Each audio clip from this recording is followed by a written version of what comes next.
Eu convido você a abrir comigo a sua Bíblia na carta aos Hebreus, capítulo 4, do versículo 9 ao 13.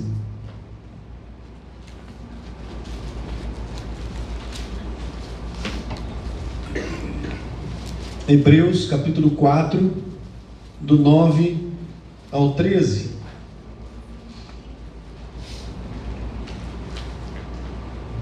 Diz assim a palavra de Deus: portanto, resta um repouso para o povo de Deus, porque aquele que entrou no descanso de Deus, também ele mesmo descansou de suas obras, como Deus das suas.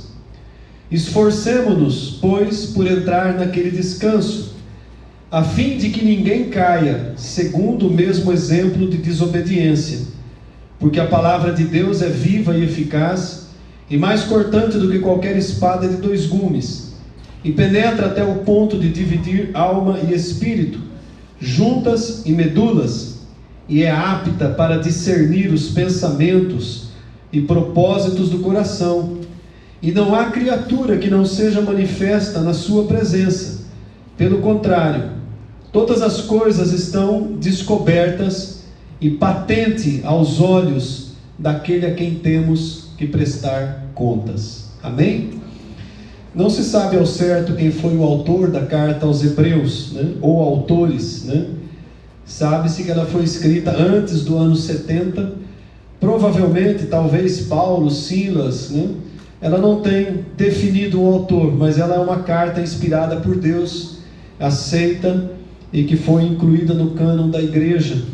Por isso ela faz parte do Novo Testamento.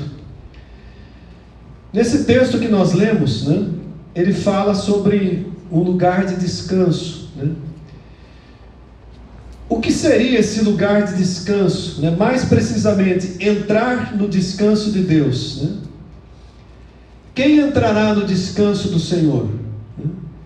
Se a gente abrir lá no Salmo 24, versículo 3, 4 e 5, se você quiser abrir comigo, Salmo 24, do 3 ao 5, ele fala quem vai entrar no descanso do Senhor.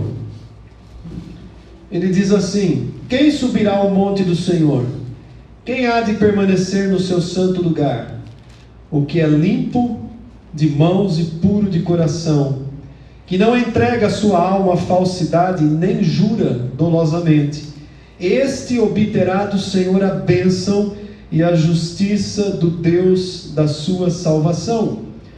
Vejam só, essas são características de que alguém de fato é salvo: mãos limpas, coração puro, vida de santidade. São características de quem nasceu de novo, São virtudes de quem leva uma vida íntegra e reta, de quem se preocupa com a santificação, sem a qual ninguém verá o Senhor. Hebreus 12, 14. Sem a santificação nós não veremos o Senhor.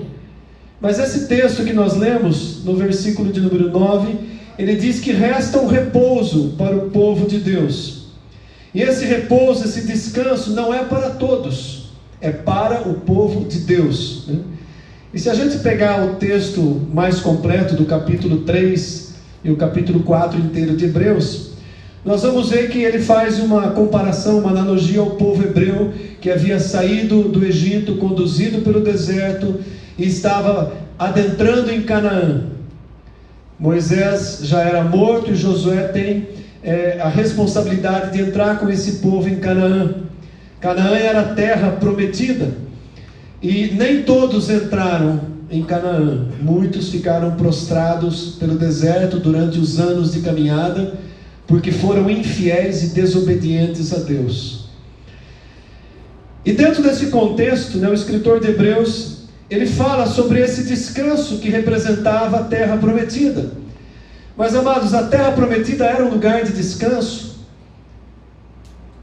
Eles tiveram que expulsar os inimigos que viviam naquela terra. Não era um lugar de descanso, era um lugar preparado por Deus.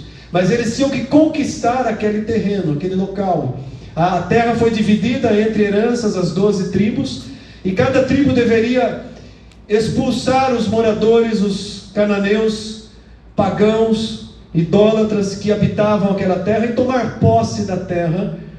E depois que eles fizessem isso, eles teriam que trabalhar a terra para que ela produzisse, não ia mais cair o maná. Então vejam só, não era um lugar simplesmente para entrar e ficar deitado num berço esplêndido. E essa é a analogia, a comparação que nós trazemos para a nossa vida, para nós que somos salvos em Cristo Jesus. Ainda que nós fomos salvos pelo sacrifício do Senhor Jesus Cristo e desfrutamos dessa garantia da salvação conquistada por Jesus Cristo, nós não podemos ter a nossa vida e viver deitados num berço esplêndido. Nós estamos em batalha, nós temos que expulsar os inimigos. O mundo representa tudo isso. A nossa carne, a nossa natureza também está inclusa. E o inimigo das nossas almas também. Nós estamos nesse novo ambiente, mas nós temos que conquistar. É por isso exatamente que o versículo 11 fala de um esforço. Esse esforço não está ligado à salvação. A salvação foi dada por Jesus Cristo, é graça. Mas o que é então esse esforço para que eu possa entrar nesse descanso, a fim de que, ele diz, que ninguém caia segundo o exemplo da desobediência. Quem foram os desobedientes? Os hebreus, que não entraram na terra prometida, que duvidaram que Deus poderia expulsar os inimigos, que seguiram os 10 espias e toda aquela multidão, aquela geração que duvidou, ficou para trás. Foram os desobedientes, os infiéis, e Deus fez com que eles percorressem mais um longo tempo pelo deserto, até que o último daquela geração morresse, e a geração nova de 20 anos para frente é que tomou posse da terra prometida. Então nós pegamos aí como exemplo, o escritor de Hebreus pega como exemplo aquilo que aconteceu com Israel no passado, mas ele aponta para nós hoje, ele apontava para a igreja. Ela foi escrita para os judeus que conheciam muito bem essa passagem, que conheciam muito bem o Antigo Testamento, que conheciam muito bem a história toda de Israel, a escravidão do Egito, a libertação, que conheciam tudo muito bem, desde Abraão, dos patriarcas, dos profetas. Para eles foi escrito como advertência. Os judeus que haviam crido que Jesus Cristo de fato era o Senhor, e para a igreja que já existia, dos gentios que também foram se convertendo no decorrer dos anos, no primeiro período da história da igreja. E essa carta, logicamente, ela vem para nós hoje. Ela é direcionada à nossa vida. Esse repouso, ele não é para todos, ele é para o povo de Deus. Esse repouso prometido é para os santos, é para quem nasceu do Espírito. O repouso prometido por Deus não é terrestre, não é aqui nessa terra que nós vamos obter esse descanso. Nós caminhamos em santificação na nossa vida natural para obter um descanso muito superior àquele que foi prometido para Israel, a terra prometida, o descanso material. Muito, muito superior. É essa entrada que nós temos que focalizar como objetivo da nossa vida, a eternidade. Então ele diz: esforcemo-nos por entrar nesse descanso, a fim de que ninguém caia segundo o mesmo exemplo de desobediência. Então esse esforço, ele está ligado ao nosso comprometimento de caminhar em santidade. Não há um cristão que possa dizer: eu sou cristão, eu sou salvo, mas eu vivo do jeito que eu quero, e no final vai dar tudo certo. Esse não é o evangelho genuíno de Jesus Cristo.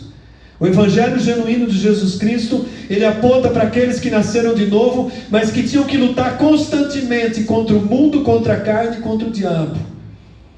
É essa caminhada. E o descanso que nos está garantido não é nessa terra, mas é na eternidade. A nossa Canaã é celestial. A nossa Canaã é a Canaã celestial.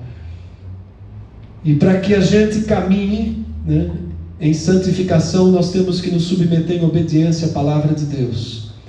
Então todo aquele que nasceu de novo, ele tem um compromisso de andar de acordo com a palavra de Deus. E por que a gente tem focado isso com tanta veemência em todos os cultos? Porque há hoje uma geração de cristãos que se dizem salvos, que se acham salvos, mas que não têm comprometimento com a palavra de Deus, vivem do jeito que querem, da forma que querem, e acreditam que uma vida dissoluta, no final Deus vai permitir a entrada deles. O evangelho da estrada espaçosa, da porta larga. Não é esse o evangelho que nós pregamos e nem é essa palavra que nós seguimos. É muito sério o que Deus colocou ali. Ele diz aqui no capítulo 3, versículo 18 e 19: é contra quem jurou que não entrariam no seu descanso, senão contra os que foram desobedientes. Vemos, pois, que não puderam entrar por causa da incredulidade. Incredulidade. Eles não entraram no descanso de Deus. Eles foram desobedientes às promessas, a tudo aquilo que havia sido declarado. E eles estavam vivendo no tempo da lei, era bênção ou maldição. Bênção, obediência, desobediência, maldição. Eu terminei de ler Deuteronômio ontem, né? E hoje comecei Josué. E ali você vê claramente Moisés repetindo, antes da sua morte, repetindo, né? As bênçãos e a maldição, para que o povo obedecesse. Eles desobedeceram, eles não entraram no descanso de Deus. A vitória seria para aqueles que se esforçassem e permanecessem fiéis. É necessário esforço, sim. Não é dizer eu creio em Jesus Cristo, eu recebi como Senhor e Salvador, e levar a vida de uma maneira simples, do jeito que eu quero. A nossa caminhada exige esforço. Se você não está sendo luta nenhuma, se você não tem esforço nenhum, se você acha que viver do jeito que o mundo vive está igual, está errado. O cristão não vive do jeito que o mundo vive. O cristão genuíno, nascido de novo, não se conforma com o mundo, ele não toma forma do mundo e nem se conforma, não consegue entender o mundo. Nós nadamos contra a correnteza. O mundo vai para um caminho, mas nós estamos indo contra.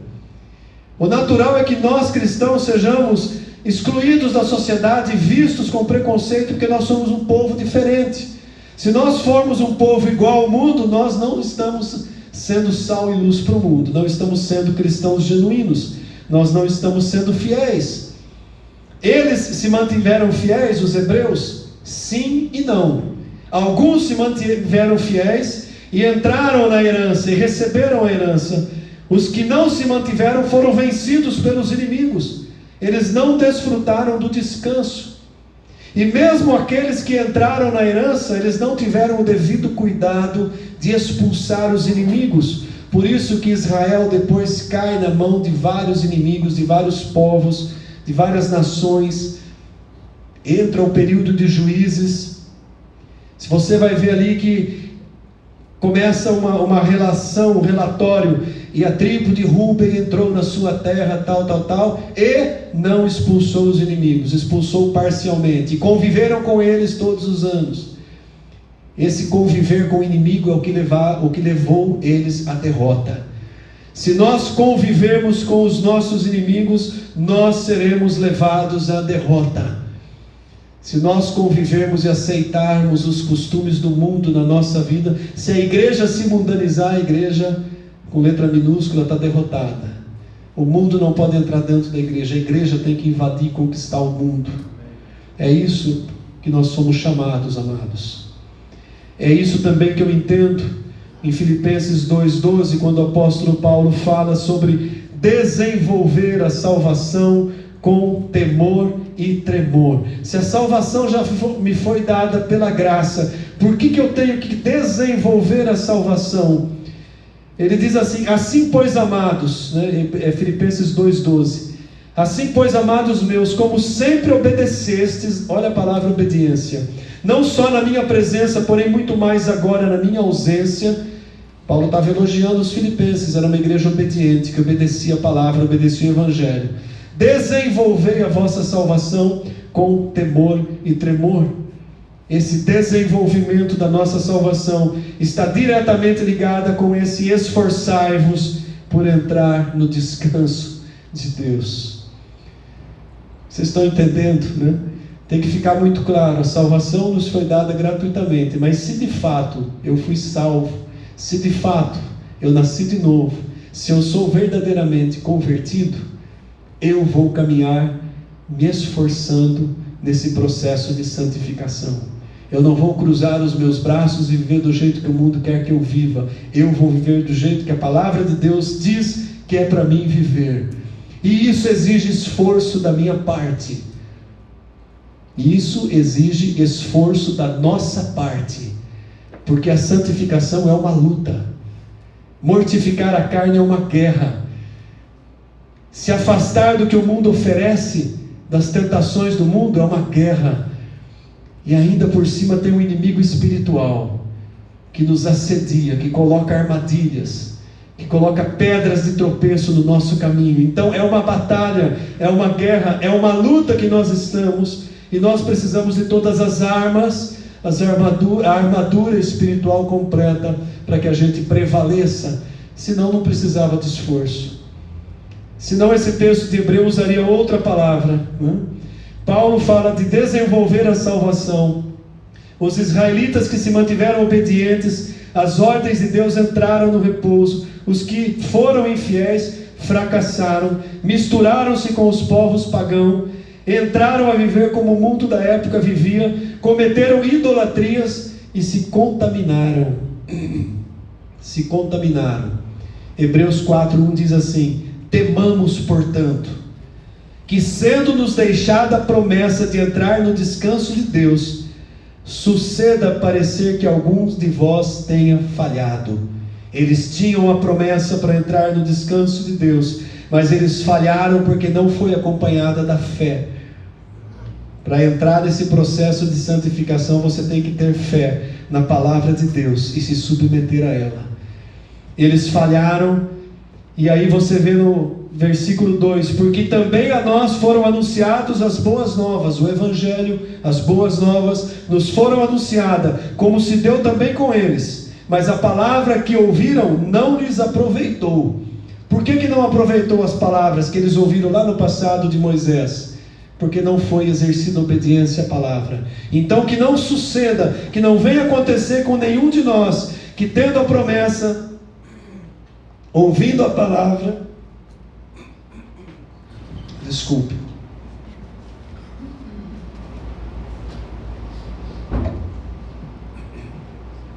tendo a promessa, ouvindo a palavra, nós venhamos também a deixar isso de lado, não é tão sério assim, e a gente venha a tropeçar na mesma pedra que eles tropeçaram. Não aproveitou, visto não ter sido acompanhado pela fé naqueles que a ouviram. Se a palavra é pregada e ela não é acompanhada pela fé, ela se perde. Lembra lá a parábola das sementes, né? O bom semeador saiu a semear a semente é a palavra. Então a palavra que nós pregamos, o Evangelho do Senhor que nós recebemos, tem que ser acompanhado pela fé. Eu tenho que receber, eu tenho que crer, eu tenho que receber. Eu vou usar uma palavra neopentecostal, né? Eu tenho que tomar posse dele para a minha vida, do Evangelho, da palavra, pela fé. E quando essa palavra está enraizada no meu coração, eu não retrocedo mais, eu não volto atrás, eu não me misturo mais, eu não profano a minha casa mais. Eu trago para a minha vida aquilo que é santo, e isso exige esforço. Isso exige vida séria com Deus.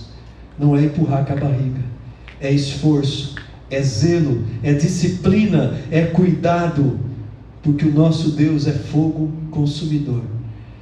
A palavra de Deus tem hora que ela me assusta.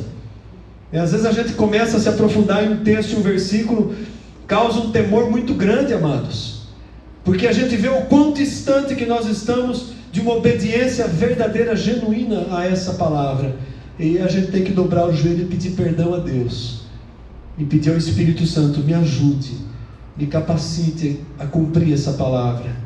A nós também foi anunciada a palavra, como foi anunciado aos israelitas. Continua sendo anunciada a palavra até a volta de Jesus Cristo. Mas a palavra não lhes aproveitou, e muito da palavra hoje não tem sido aproveitado. Eu só pego aquilo que eu gosto de ouvir, né? Paulo, escrevendo a Timóteo, ele diz assim: olha, no final dos tempos, eles vão sentir comichão no ouvido, eles vão querer só ouvir o que agrada, e vai haver mestres que só vão pregar o que lhes agrada, né? O povo vai sentir coceira no ouvido, mas eles querem ouvir só o que agrada. né? Quem são os pregadores famosos que estão arrebentando nas redes sociais hoje? Os que pregam só o que o povo gosta de ouvir. Você não vai ouvir lá alguém que vai te confrontar a mudar de vida, né? Mas aqui você vai ouvir, a palavra nos confronta a mudar de vida. Eu preciso mudar continuamente de vida. Quanto mais para dentro da luz, mais o pecado fica exposto. Então eu tenho consciência do pecado e eu quero mudar de vida. Eu quero cada dia mais ser transformado, como a palavra diz, de glória em glória, ser transformado pelo Espírito de Deus. Amém? Amém. Quem quer ser transformado pelo Espírito de Deus? Amém. Nós temos que ser. Nós temos que ser. E aí a gente vai para o texto que nós lemos, estava falando sobre a palavra, e ele diz assim, Hebreus 4:12. Eu vou ler o 11 de novo. Esforcemo-nos, pois, por entrar naquele descanso, a fim de que ninguém caia segundo o mesmo exemplo de desobediência lá dos israelitas. Porque a palavra de Deus é viva e eficaz. Parece um livro, mas ele é a palavra de Deus. É vivo e eficaz. Eficaz. Mais cortante do que qualquer espada de 2 gumes. Penetra até o ponto de dividir alma, razão, raciocínio e espírito, juntas e medulas. E ela é apta para discernir os pensamentos e os propósitos do nosso coração. A palavra de Deus é apta para discernir até os nossos pensamentos e as intenções do nosso coração. Então ele coloca esse versículo de uma maneira incisiva a respeito da palavra de Deus. Ela é apta para discernir e julgar se nós estamos cumprindo a vontade de Deus. Como que eu sei que eu não estou cumprindo a vontade de Deus? Conhecendo a palavra. Como que eu ajusto a minha vida à palavra de Deus? Conhecendo a palavra. Ela faz separação, ela corta. E por que o texto diz, ela é como espada de 2 gumes? Porque ela corta tanto para salvação quanto para condenação. Não se assuste com isso. Porque a palavra de Deus, ela serve tanto para salvar quanto para julgar. Olha o que o Senhor Jesus diz lá em João 12, 47 e 48.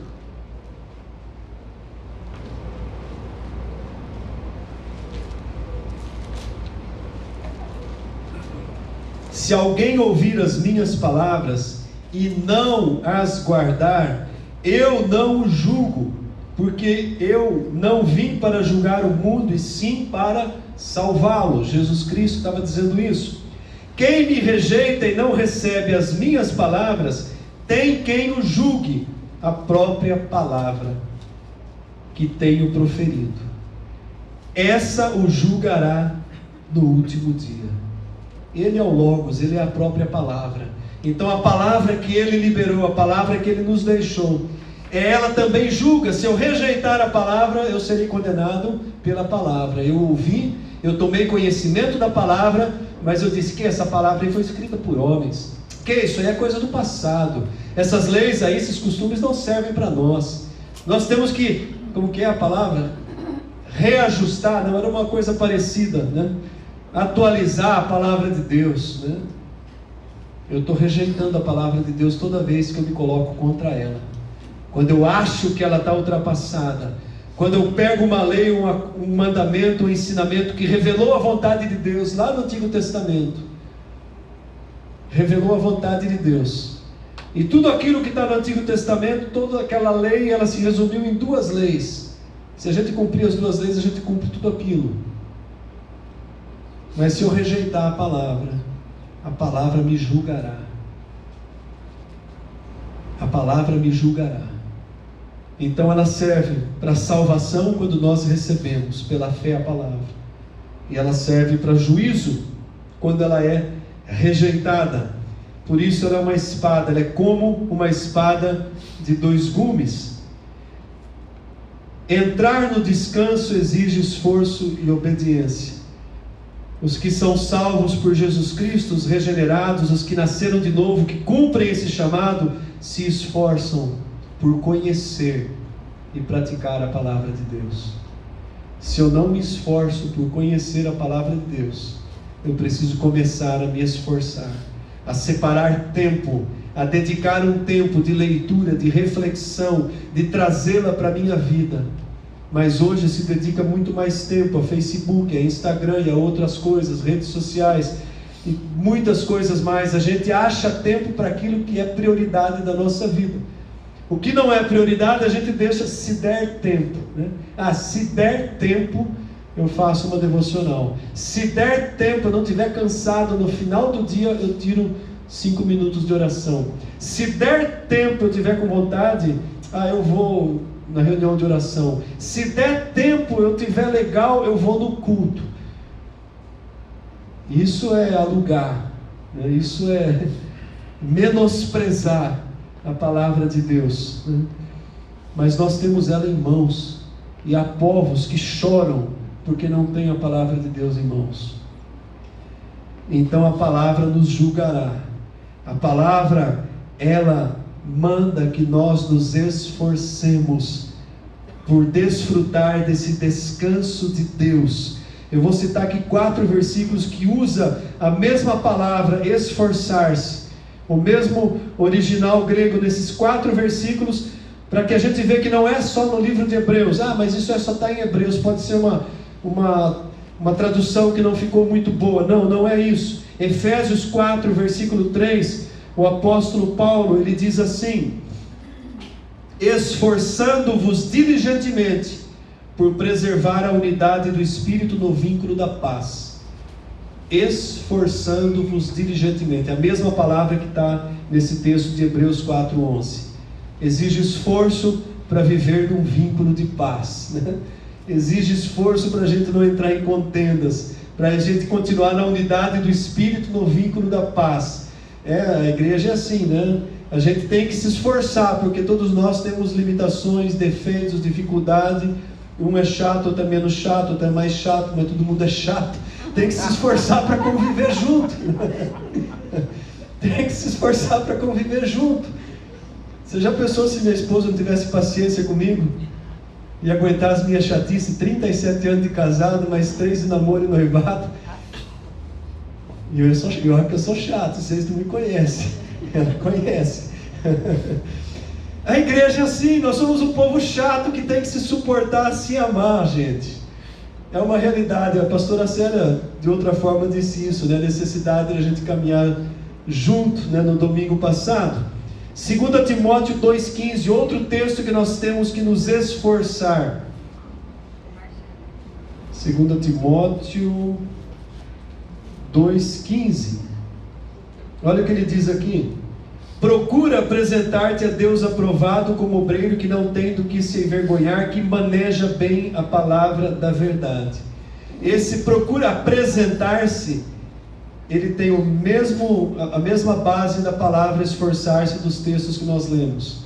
Procura apresentar-te, esforça-te por se apresentar aprovado, como um crente de que não precisa se envergonhar, que não passa vergonha e que conhece o quê? A palavra da verdade, que maneja bem. Não é manejar bem só para dar uma aula na escola dominical. O manejar bem é viver a palavra.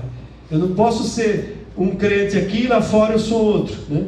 2 Pedro 1, versículo 10. Agora é Pedro, né? A gente saiu de Paulo, agora é Pedro. 2 Pedro 1, 10. Por isso, irmãos, procurai com diligência cada vez maior confirmar a vossa vocação e eleição, porquanto procedendo assim não tropeçareis em tempo algum. Procurai com diligência esforçai-vos. E aqui ele fala, esforçai-vos para confirmar a vossa vocação e eleição. Se é crente, se é salvo, se é nascido novo, esforça para mostrar realmente, para provar, né? Não viva de qualquer jeito. E ainda em 2 Pedro 3,14, ele diz assim: por essa razão, pois amados, esperando estas coisas, empenhai-vos por serem achados por ele em paz, sem mácula e irrepreensíveis. Mais claro do que isso, empenhai-vos, esforçai-vos para serem encontrados em paz, sem mácula e irrepreensível. Esforço no processo de santificação exige o nosso esforço, né?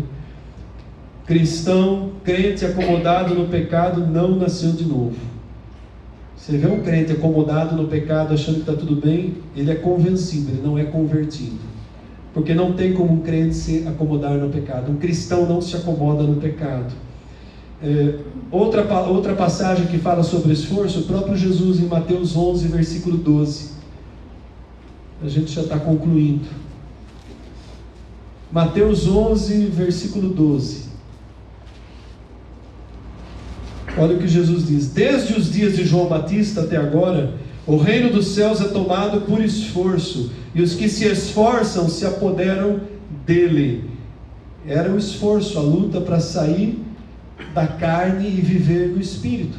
Para sair da lei, no tempo de João Batista, a pregação era arrependimento.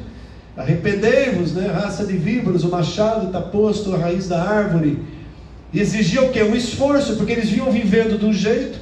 Nós somos israelitas, nós já estamos salvos porque somos tudo filho de Abraão, né? E ele fala, até das pedras Deus pode gerar filhos para Abraão.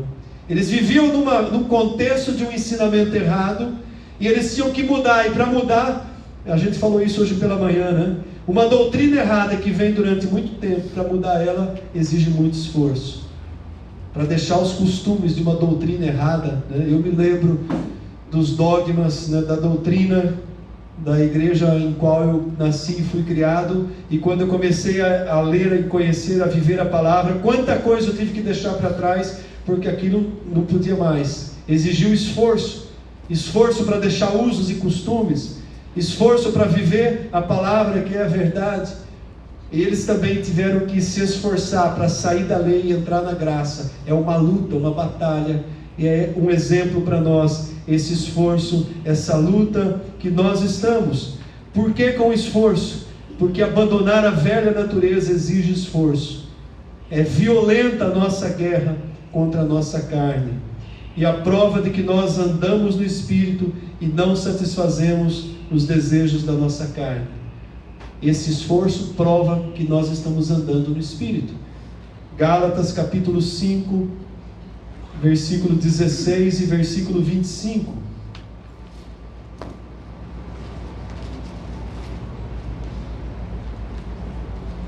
Vocês não vêm na escola dominical, aproveita a pregação para dar aula. Então, Gálatas capítulo 5, versículo 16: digo, porém, andai no Espírito, e jamais satisfarei a concupiscência, o desejo da carne. Exige esforço, é luta. Andar no Espírito exige luta, mortificação da carne. E o versículo 25: se vivemos no Espírito, então andemos também no Espírito. Se eu tenho o Espírito, eu devo andar no Espírito, viver sob o controle, o domínio do Espírito de Deus. Hebreus 4:13, voltando aqui para o nosso texto base e fechando a mensagem. Nós somos provados pela palavra, a palavra divide, separa, mostra o que está certo, mostra o que está errado, então não vai haver desculpinha. E não há criatura que não seja manifesta na sua presença. Pelo contrário, todas as coisas estão descobertas e patentes aos olhos daquele a quem temos que prestar contas. Não vai ter jeitinho brasileiro para entrar no céu, né? É a palavra que julga. A nova versão da Bíblia Viva, ela diz assim: não há nada que se possa esconder de Deus.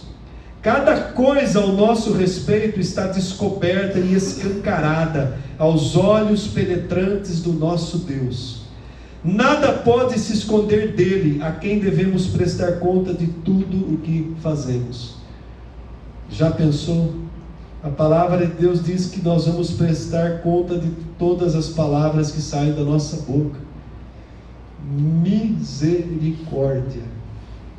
Como a gente tem que controlar o que a gente fala, como que nós precisamos do domínio próprio, como nós precisamos ser cheios do Espírito para poder viver verdadeiramente a palavra de Deus. Esse versículo faz tremer os joelhos, né? Esse foi um dos versículos que a hora que eu estava lendo, coloquei a mão na cabeça e tentei me aprofundar mais. Eu vou ter que prestar conta. Os olhos de Deus, a gente sabe, né, que Deus vê, ouve, sabe todas as coisas, mas a gente não para pensar, né? Se o Espírito Santo habita em nós, o que eu posso esconder de Deus? É patente, é claro, é escancarado aos olhos de Deus. Eu posso esconder do mundo inteiro, mas eu não posso esconder de Deus. E eu vou ter que prestar conta para Ele. Prestar conta para um homem é uma coisa, prestar conta diante de um juiz é outra coisa, prestar conta para um policial, para um governador, para uma autoridade é uma coisa, mas prestar conta àquele que tem poder de vida e morte, de lançar no inferno, é muito sério, amados. Eu estava lendo esse texto, eu me lembrei lá do rei Belsazar, que estava numa festança com os utensílios do templo, e de repente aparece a mão lá na parede, escrevendo Nene, Bene, Tekel, Parzim, pesado fosse na balança e achado em falta. Chegou o momento dele prestar contas do que ele estava fazendo diante de Deus. Cada pensamento, cada desejo, cada ato, cada palavra, cada intenção do nosso coração, seja boa ou seja má, tudo está claro aos olhos daquele a quem devemos prestar contas. Isso deve gerar em nós um profundo temor e um chamado para que a gente viva dentro desse padrão que Deus estabeleceu. E não é impossível, porque nós temos o Espírito Santo em nós, que nos fortalece, que nos leva, que abre os nossos olhos, que nos leva ao arrependimento, que nos leva à transformação, à mudança de vida. Esforcemo-nos, pois, por entrar nesse descanso. Então, que haja em nós arrependimento, que haja em nós transformação, que haja em nós dia a dia mudança na nossa vida. Consertou alguma coisa, já corre consertar outra, não deixa para amanhã. Entre nesse processo sem medo, porque quem dirige e conduz esse processo é o Espírito Santo de Deus, que habita em nós, e isso é uma prova de que nós nascemos de novo. Se nós estamos vivendo esse processo, glória a Deus, porque é uma prova que o Espírito está agindo em nós, e que de fato nós não fomos convencidos, mas fomos convertidos, e Ele nos leva a esse esforço contínuo, de caminhar e viver em compromisso, em santidade, e há uma recompensa eterna, maravilhosa. Um dia nós vamos receber essa recompensa, um dia nós vamos desfrutar com alegria desse verdadeiro repouso eterno, que é o descanso da presença de Deus. Acabou o trabalho, acabou as lutas, acabou o sofrimento, acabou a enfermidade, acabou a fadiga, acabou o cansaço, acabou a culpa, a acusação, o pecado não vai atrapalhar mais. Glória a Deus, nós vamos desfrutar disso um dia. Apocalipse, capítulo 21, versículo 22 ao 27, ele diz assim: nela não vi santuário, porque o seu santuário é o Senhor. Está falando da cidade celestial, do lugar do nosso descanso, onde nós estamos predestinados a ir. A praça da cidade é de ouro puro, como vidro transparente. Nela não vi santuário, porque o seu santuário é o Senhor, o Deus Todo-Poderoso, e o Cordeiro. A cidade não precisa nem de sol nem de lua para lhe darem claridade, pois a glória de Deus a iluminou, e o Cordeiro é a sua lâmpada. As nações andarão mediante a sua luz, e os reis da terra lhe trazem a sua glória. As suas portas nunca jamais se fecharão de dia, porque nela não haverá noite, lhe trarão a glória e a honra das nações. Nela nunca jamais penetrará coisa alguma contaminada, nem o que pratica abominação e mentira, mas somente os escritos no livro da vida do Cordeiro. Amém? Então vale a pena a gente se esforçar, vale a pena a gente investir na santificação, vale a pena a gente se dobrar e buscar isso que Deus tem para nós, com zelo, demonstrando a cada dia que de fato nós nascemos de novo. Hebreus 4, versículo 3: nós, porém, que cremos, entraremos no descanso. Amém? Vamos nos colocar em pé. Nós que cremos, nós, porém, que cremos, entraremos nesse descanso. Eu vou convidar o Ministério de Música à frente.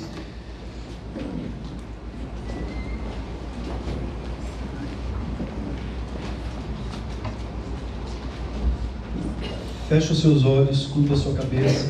Vamos orar mediante a palavra. Diga ao Senhor: Senhor, eu quero entrar no teu descanso.